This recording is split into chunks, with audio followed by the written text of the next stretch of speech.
Welcome back, everyone, to another day in the life of a military wife. Yep, I've been gone for a bit, but I am so grateful I took that break. Burnout is totally real. I have not taken that long of a break in, well, I can't think ever. So I recommend it. If you're feeling burnout, check out for a little bit. However, like happens almost always because of Murphy's Law of Life, took a week off and wow, things really happened in the world. So we are gonna break that down and talk about what's going on in the world and how it affects, military families, but just people in general. That is where we're going today. I am your host, Sam Wolf, and you're listening to Life of a Military Wife.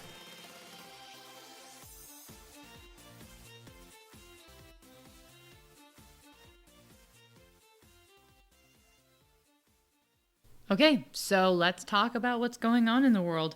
There is something that was brought to my attention recently. However, it did happen back in December, and I apologize that I missed it. But there was a resolution in regards to the legal case that had been brought against Balfour Beatty. They do a lot of the military housing, and Balfour Beatty was fined. $65 million for fraud. Yay. But they're still operating. Oh yeah, they are. They operate 21 Air Force Base housings, 18 Navy, and 16 Army. So yeah, that is quite a bit of military families that are still under the thumb of this fraudulent company.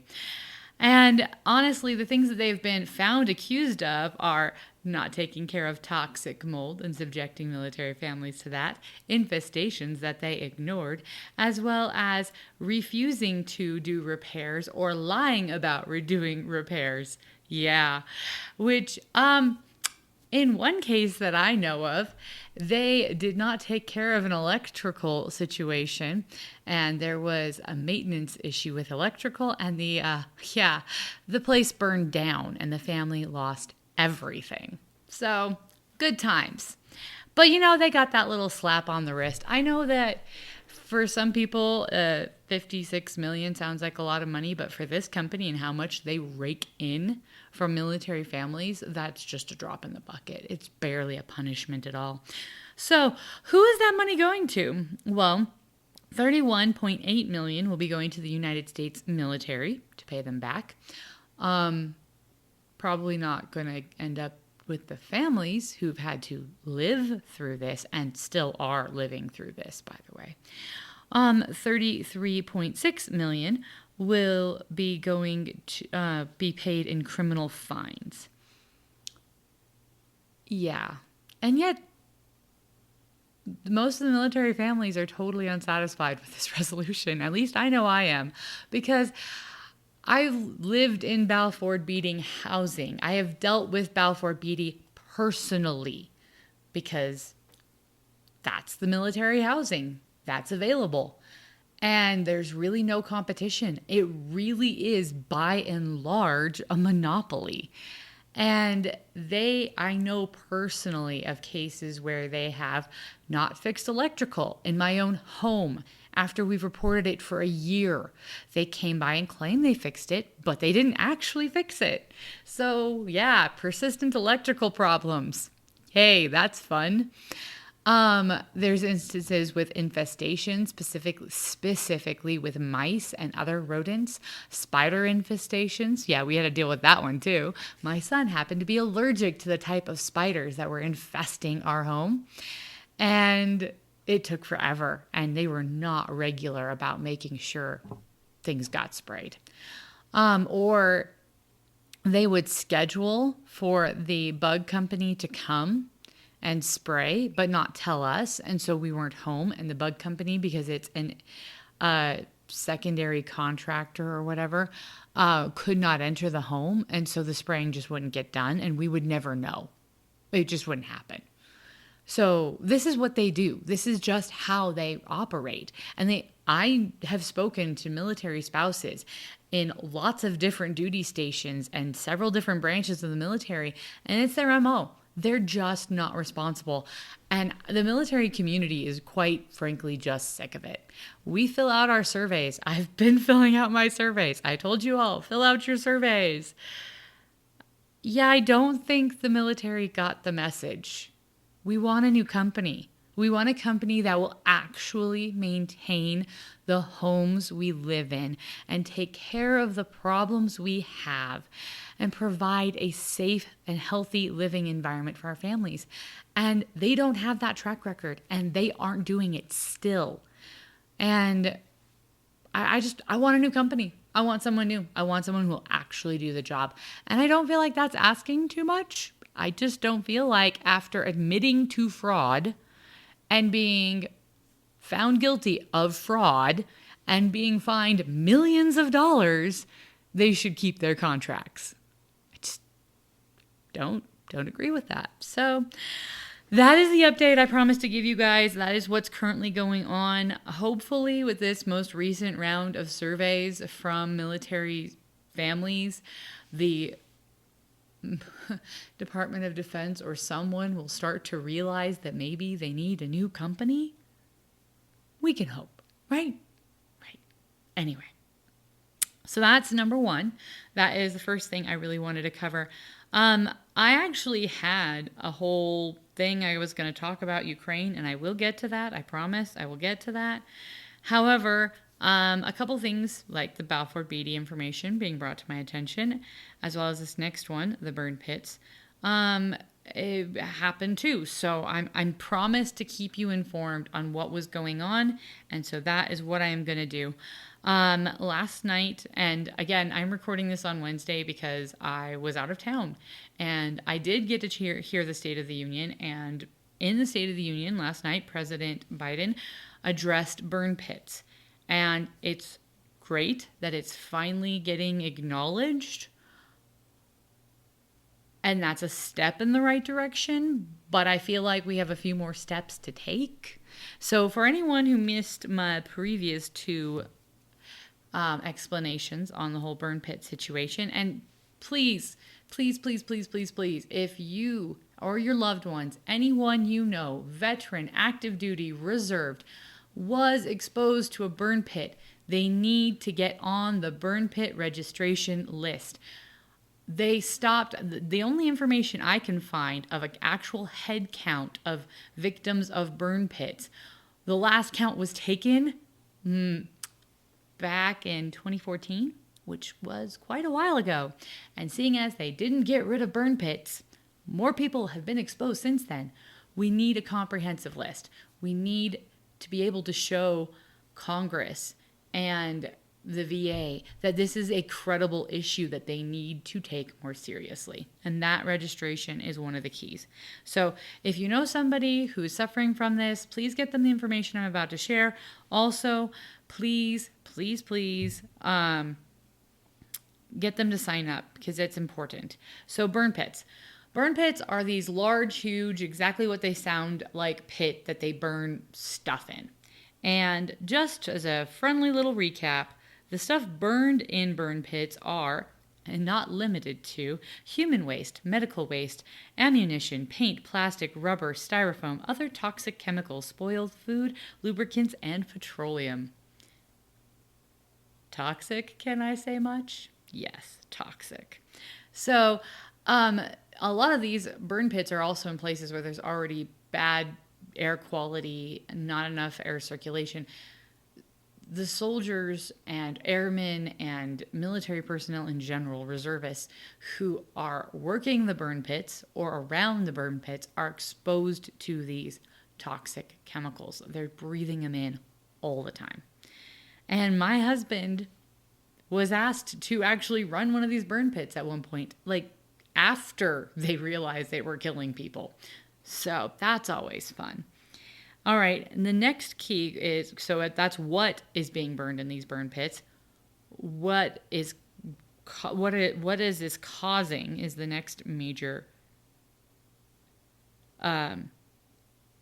According to the VA, asthma, head cancers of multiple types, neck cancers of multiple types, respiratory cancers, multiple types, gastrointestinal cancers, multiple types, reproductive cancers, several different types, lymphoma, lymphatic, kidney, brain, and melanoma. Those are just the cancers. And last night in the State of the Union, the president asked the VA to cover 9 of the major cancers. But there's a lot more cancers involved, and that's just the cancers. I'm glad that they're going to cover 9 of the major cancers that are caused by it, but there's asthma, and there is COPD, which is chronic obstructive pulmonary disease. There is bronchitis, emphysema,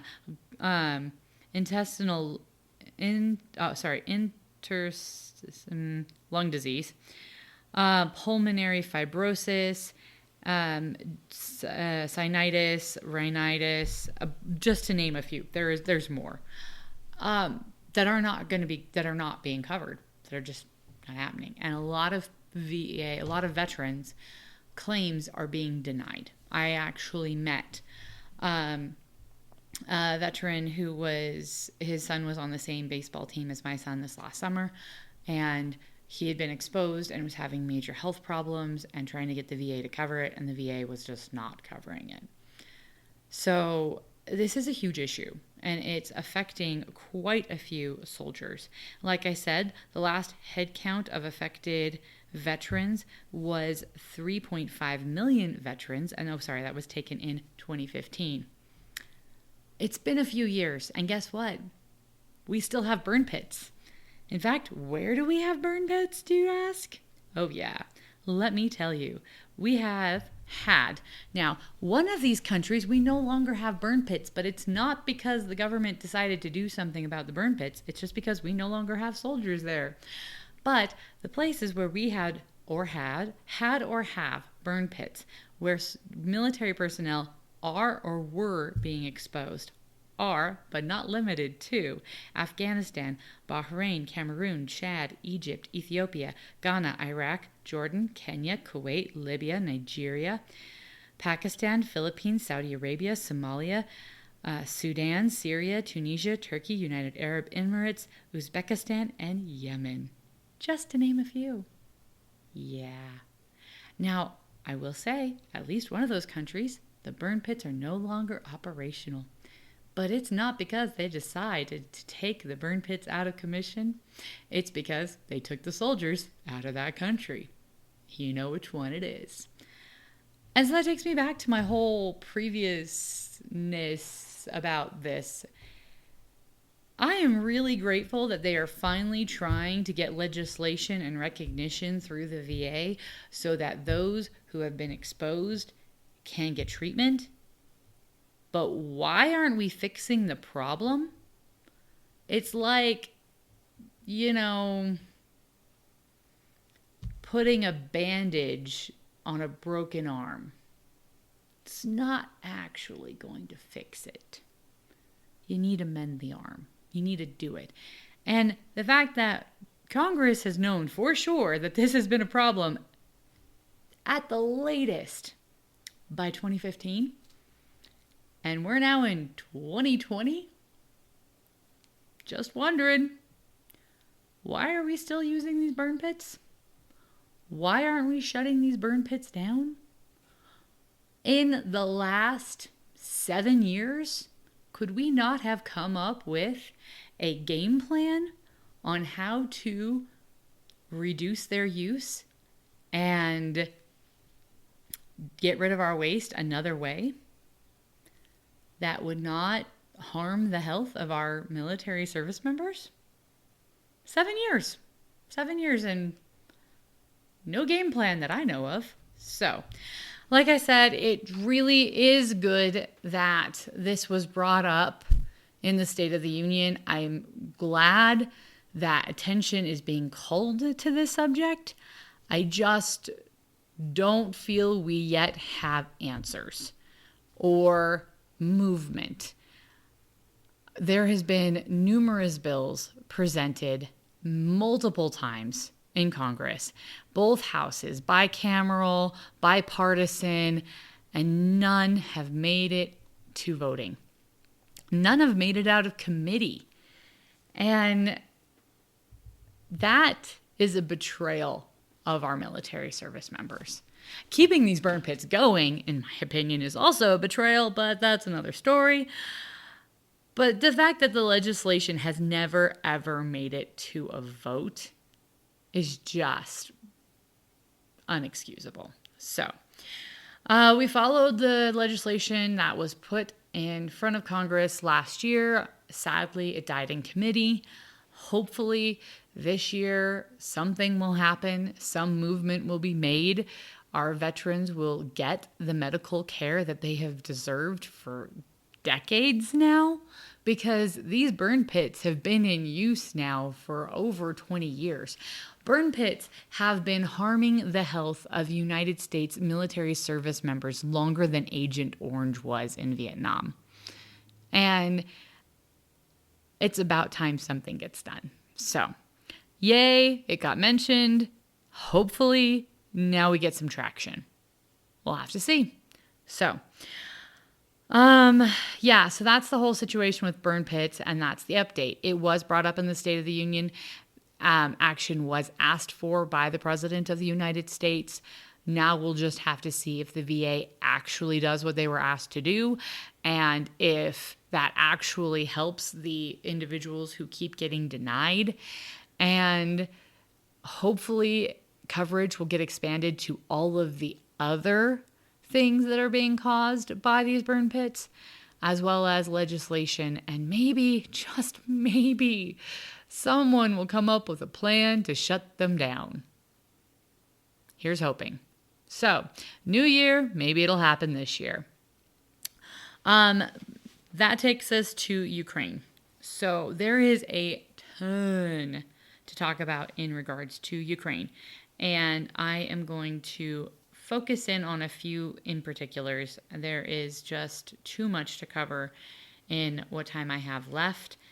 But first things first, many moons ago, before I was a military spouse or even getting a degree in family life science, I had other pursuits, and one of them was political science. It was my original major, and I studied international law, specifically in regards to the United Nations. And so when it comes to this situation and people are like, well, why can't we do this? And why can't we do that? And this and that? And where's the UN? Well, there's some reasons for it. So let's just dig in. Let's talk about it. The United Nations is really floundering on this situation for a few key reasons. The first key reason is Russia, as well as its good buddy China, both have veto power. Not only do they have veto power, but they are also permanent members of the Security Council. The whole purpose of the Security Council is to streamline resolutions in case of emergencies, international emergencies, and get resolutions and situations taken care of quickly. However, with both Russia and China having vetoes in the Security Council, that is less than likely. And guess who is in charge of the Security Council this year? The chair of the Security Council this year is none other than Russia. Coincidence? I think not. So the General Assembly has attempted, and hopefully will continue to attempt, and maybe they'll even succeed in being able to pass something. The problem is the General Assembly is a much larger body, and it is just a lot more difficult for them to get stuff done. However, that said, there has been verification of human rights violations, including Geneva war crimes violations, so violations of the Geneva Convention of War by Russia. And so the International Criminal Court has opened a case against Vladimir Putin. We will see where that goes. Honestly, who knows? But that's where the UN is. They really do kind of have their hands tied in a little bit. The United States did, and this was a couple months ago, and it's finalizing it now, but they are going to be removing kicking several, I think it's around 11, diplomats from the Russian contingency to the UN out of the United States for espionage. So, I mean, some action's being taken, but their hands are kind of tied. They really are. And that is where the EU steps up. The EU has decided to expedite the application process for the Ukraine to join the EU, which, if that happens, this can help the Ukraine. But again, this is not a quick answer. This is not going to stop the war. Most likely, it will do very little in the immediate future. Hopefully in the long run, it will make a difference. But I am very, very proud of the EU for standing up and taking action and doing something and ignoring the threats of Putin if they did this, because Putin did threaten the EU. They threatened EU and NATO if they accepted the Ukrainian application, and NATO didn't. NATO backed down. The EU didn't. So way to go, EU. Good for you, European Union. In other news, I think it's rather hysterical. With modern warfare comes modern ways of waging warfare, including social media. A social media post was placed out by a member of the Ukrainian government asking Elon Musk to please assist them with Starlink capabilities so that they could maintain internet due to the fact that the Russians were destroying their internet infrastructure. And Elon Musk, in amazing fashion, said, sure, shipping it now. And Starlink is now in the Ukraine and assisting the Ukrainian government in fighting back. So way to go, Elon Musk. I really respect and admire individuals who are in a position to actually effectuate change, and they do it. No excuses, no hemming and hawing, no expectation of rewards. Just, yep, gotcha. And they do it. That's just so impressive. So more and more I am becoming an Elon Musk fan. I didn't know much about him as of even a few years ago. But yeah, super impressed with that move. So the next step is, what can we do? As average citizens, like I said, I'm not Elon Musk. I'm not sending no Starlink. That's just not in my capabilities. But what can we do as the world's population? If you care about this situation, make sure your government knows. That is one thing we can do. If you feel that this is wrong, make your voice heard, because the more governments understand that we're not okay with what's going on in the Ukraine and what Russia is doing, the more governments are going to feel empowered to act.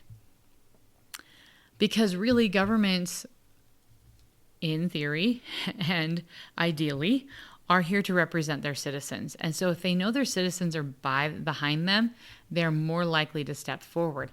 Like, for example, the UK. I am super proud of the UK. They are now seizing assets of individuals who are high-ranking members of Russia's ruling class, to put pressure on them so that they, in turn, put pressure on Putin to, quit this, to come to the table and actually do peace talks, not, talk about talking. And so way to go, UK, for leading out on that one. Super proud of you. Good job. And that's partly because I feel like the UK was confident that that's what their citizens wanted of them. Now, the next thing I personally feel can be done, and this is, again, goes back to the fact that, as I've said before, I'm a Christian. I am a firm believer in the power of prayer and fasting, and leaders in my church. So we have, I belong to a church that is a worldwide church, and there are members of our church currently stuck in Ukraine. I know of specifically a family with 2 young children that are trapped in their apartment, and if they leave, they will be killed. And they're stuck, and they're members of our church, and they're members of my church. And that's hard. That's really hard for a mom to see them in that situation. And really, I can't get them out. I wish I could. That's not, again, something I am capable of doing. But I can pray for them, and I can fast for them. So this Sunday, it's the first Sunday of March, leaders of our church have asked people to fast and pray for those in Ukraine who are trapped and in harm's way, and for the leaders involved in resolving this conflict, that a peaceful resolution will be able to happen and there will be no more loss of life. So that is basically where I want to kind of leave the topic of Ukraine. Maybe you have more resources at your disposal than I do. And if you do, please use them to benefit the people of Ukraine. My husband has been super excited for all of the white hat hackers who have come to the defense of the Ukraine and have been doing DDoS attacks on Russia from lots of different countries, not just Ukrainians, but just tons of white hat hackers have come to the defense of Ukraine. That's, again, not a skill set I have, but think about what you can do. Think about what skills you do have. Think about maybe what platforms or places where you can speak up and say something. And also, if you are a religious person, pray. Pray or fast or both. Because I'm not beyond hope that there is a peaceful solution, that this can be stopped. I like to be an optimist on these things. It's easy to be a pessimist. So that is my 2 words for, more than 2 words for Ukraine right now. Transitioning to a different topic. I mentioned before my little break that I had some things in the pipeline that I was excited to work out and let you know about. And I can finally announce that myself and another podcaster and life coach who is also a military spouse will be hosting a free mini seminar on resiliency in military life. And it's going to be a week-long seminar. There are 30-minute classes held Monday through Friday on various topics. We're taking turns leading out and teaching them, as well as Q&A sessions and one major Q&A session at the end. It is completely 100% absolutely free. We are doing this as a service to our listeners and to the military spouse community that we love. It will take place on March 21st through the 25th at 9 a.m. Mountain Time. And the other collaborator that I am working with is Maria Strange. And I've had the chance to really talk to her as we've been planning this, and she's fantastic. She is super interesting. She's got a great podcast out there herself. And again, we'll be getting more information and flyers out, and registration will be coming up soon.